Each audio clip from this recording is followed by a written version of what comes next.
back on Parliament Hill for what is going to be the last week that Parliament is sitting before we have a break for Christmas and the New Year. We're back here again at the end of January. But some MPs, of course, are going to be continuing a lot of work and carrying on what they're doing. And this week, by the way, is going to be another fascinating one for the Commons Ethics Committee, because the members of the committee are going to be talking to Karlheinz Schreiber again tomorrow, Tuesday afternoon, and then Thursday, a big event when the former Prime Minister Brian Mulroney struts in here, sits in front of the Ethics Committee, and does his thing. What will he say? What has the committee accomplished to date? And more importantly, what are these guys going to be doing over the course of the next few weeks, carrying on with this story? I am joined by the star prosecutor of the Ethics Committee, Robert Thibault. Robert, as you know, is a Liberal Member of Parliament from Yarmouth. Yeah, what's your riding? West Nova. West Nova. He has been an absolute thorn in Brian Mulroney's paw ever since this issue bubbled up some months ago. And Robert, you are on the Ethics Committee. You are the lead here for the Liberals right now on this assault. What have you guys discovered so far with Mr. Schreiber? Well, what we were able to establish is that the money that Mr. Mulroney got, he got $300,000 in cash from Karlheinz Schreiber. Karlheinz told us that he had $500,000 available from Mr. Mulroney, and that money was from Thyssen. It came from Thyssen Industries. It was the money for the Bearhead project. What we discovered is that Thyssen had given in the hands of Karlheinz for organizations like Government Consulting Incorporated, and especially for them, $4 million based on a contract that the Mulroney government had signed with Thyssen for the Bearhead project. So that was a success fee based on the signature of Mulroney's ministers. Of that $4 million, Mulroney got $300,000 in cash. The deal was negotiated, the beginnings of the deal, without saying the amount that he would be receiving, but it was negotiated while he was still Prime Minister. Schreiber told us that he told Mulroney in his at Harrington Lake, when he was still Prime Minister, I'll go check and see how much money is still available in the Thyssen account of Thyssen money. And then he met with him while he was still a Member of Parliament in August 27th of 1993 and gave him the first $100,000 in cash in a hotel, and subsequently, after he was no longer an MP, gave him $200,000 more in cash out of that money. So what we know is that that was money that was received because the Mulroney government had signed an agreement with Thyssen. It's the only reason that money existed, and he got some of that money cash. So that brings a lot of questions. Now we want to know more.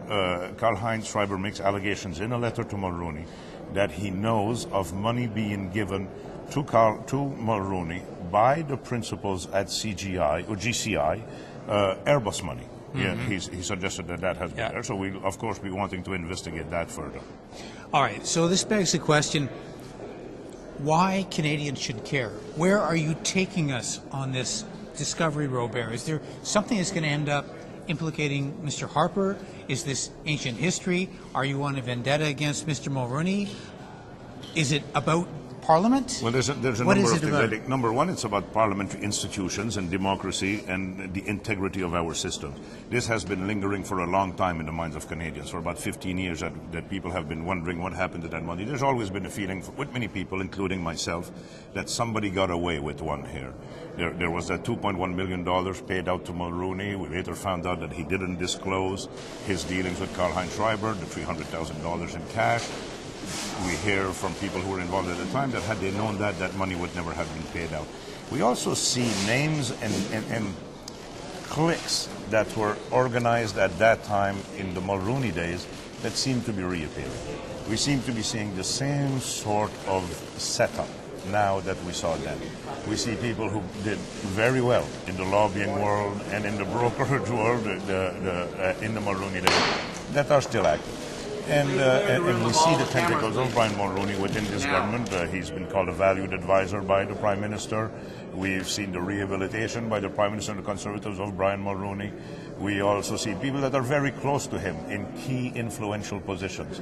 So we want to make sure that we can have integrity, that we can have confidence in the integrity of our institutions. So, Robert, what do you expect when Mr. Mulroney waltzes in here on Thursday? I mean, he's a pretty accomplished politician, right?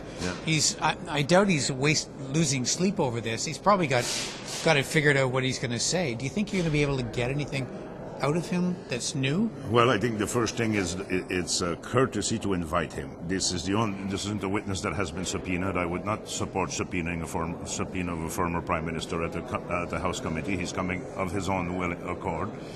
A lot of damning things have been said of him by Schreiber. So first of all, he has the opportunity to clear the record if he's got other information to bring. He'll also have to answer these charges and these allegations. Why did he take those $300,000? What could possibly have been a reasonable, logical reason to think that you would be paid in cash money, undeclared, that you would declare for taxes later on down the road, and that was acceptable? And I want to know, is this the tip of the iceberg? I don't know if he received any more money, but there was a lot of money that went around. There's allegations that he did receive a lot of money. So those questions will be put forward. I don't think you expect to learn too much from Brian Mulroney. He'll handle himself, I presume, very well. He'll be guarded in his comments. Hopefully he will be forthright. But I think we have to hear a lot of other witnesses too, and we have to recognize what the limits of a committee like this are. I think to really get at the bottom of the story will require the public inquiry to have a broad scope of activity and get back to the early 80s. Because Karlheinz Schreiber told us that when they started working on Mulroney's campaign for leadership in the early 80s, that they designed the setup that would be there on how contracts would be given out and how money would flow. Now, finally, Robert, what threads are you drawing through to the current government?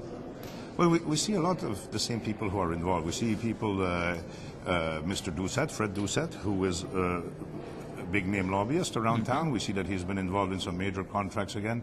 He is one of the people whose name resurfaces a lot during the Mulroney days, attached to the Airbus deal and all these other things, according to Karlheinz Schreiber. This is the information that we have from Mr. Schreiber. So we see those there. We see also people who are very close to Mulroney in key positions of influence within this government. So we've seen some alarming suggestion. The Prime Minister refusing to answer a question in the House the other day as to whether he had met with Mulroney to discuss the wireless deal.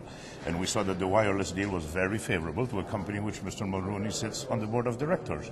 It came in their intent. We also know that, or have heard, that Mr. Mulroney has arranged a meeting with Minister Bernier when he was minister to discuss this. Mr. Mulroney had organized a meeting with the president of Quebecor, as was stated in the House. Then Bernier is removed from that post, and Jim Prentice comes in, and the decision is made that's favorable to Quebecor's interest. So those are serious questions, serious allegations.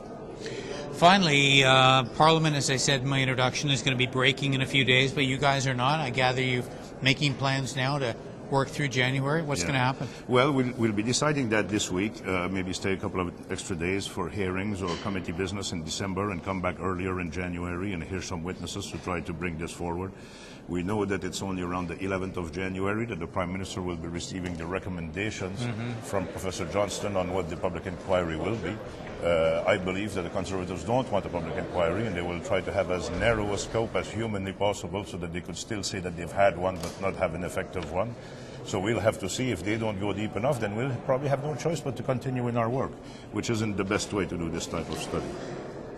Yeah, but you love it. I know. You'll get to the bottom, Robert. I have no doubt. We'll do our best. All right. Thanks for watching MPtv.